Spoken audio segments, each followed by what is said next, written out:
Hello, I'm Dr. Ng Hian Chan, plastic surgeon from Penang Adventist Hospital.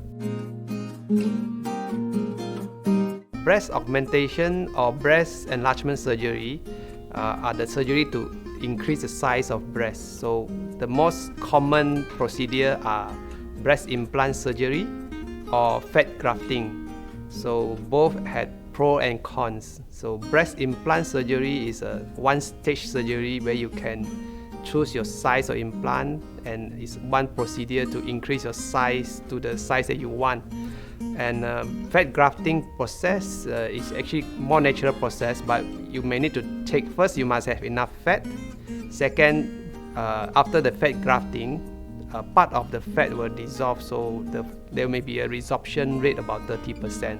So you may need to do second time or third time to achieve the size that you want. Breast implant have been in market for many years, I think more than 40 years. So the silicone implant, the earliest type is this smooth surface implant.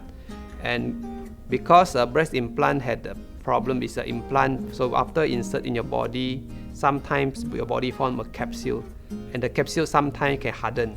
We call this capsular contracture. So they developed this texture implant actually to overcome the problem of capsular contracture. But unfortunately, for the past 4 or 5 years, there is a condition called breast implant associated lymphoma, which is found to be more common in textured breast implant. So nowadays, the commonest implant I use is back to a smooth surface silicone implant or Motiva breast implant.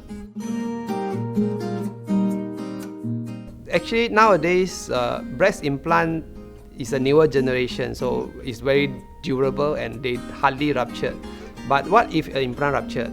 So even if implant ruptured, like in this case, you must realize that the silicone gel are all a very cohesive gel, so they don't actually flow like water. Even you squeeze and they will come back. So most of the time, after inserting the implant into the body, even the implant rupture, you don't expect the gel to floating around like water in your body, and your body form a capsule, a scar that surrounding the implant. So even it ruptured, so most of the time you don't feel anything, and it's detected by a routine MRI or other studies. For breast implant surgery, is actually not a very complicated surgery. It usually takes about 2 hours, and I actually do it a bit special because nowadays we do it under sedation and local anesthesia, and it can be done as a daycare surgery nowadays, and there's no need for hospital admission if you worry about the current COVID condition. Yes, breast implant surgery is actually quite safe. Think about it. We are doing a procedure where we just open a small incision on your body, and then we create a pocket just above or behind your chest wall muscle, and we are inserting a silicone implant into your body. We are not touching and introduce anything into your chest cavity. So think about it, the procedure is actually very safe. But the procedure should be done in a proper place, because otherwise you need the anesthesia, you need sedation, so patient can have complication because of the drug given.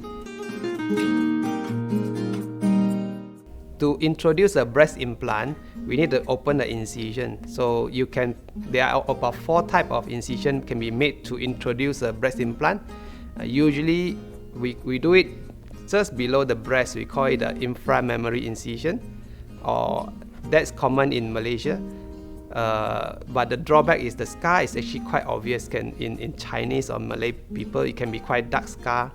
And the other common place is through the axilla. Through the axilla, this method is more common or more popular in Taiwan or Korea. But to put the implant through an axilla, actually, because it's a bit far, you need a proper endoscope to help you to do the procedure properly. Otherwise, your pocket may be not the same, and your implant may be lopsided. The other method is not common, which is put through the navel, the umbilicus. That can be only used to introduce a saline field implant, and not very popular. It's only a few surgeons that do it in the world. And for me, I always introduce my implant through a periareolar incision. That means I cut just slightly below the nipple, about 2.5 to 3 cm incision, and we dissect a pocket through the small incision, and we can introduce the implant through there. When you introduce a breast implant to your body, we need to create a pocket.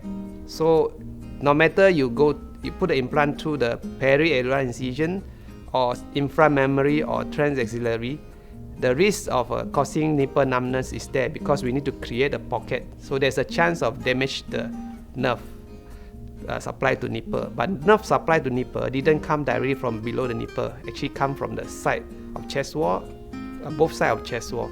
So even using a periareolar incision, the risk of numbness is actually the same. So it's not higher but the risk of nipple numbness is higher if you're using a big implant because you need to create a bigger pocket. The common question that my patient asks is like, when I fly a plane, will my implant rupture? No, they won't. Implant is very durable. They don't actually burst because you are on the plane. They also didn't crumple if you are going to dive. No, it's not true. That's maybe just a joke.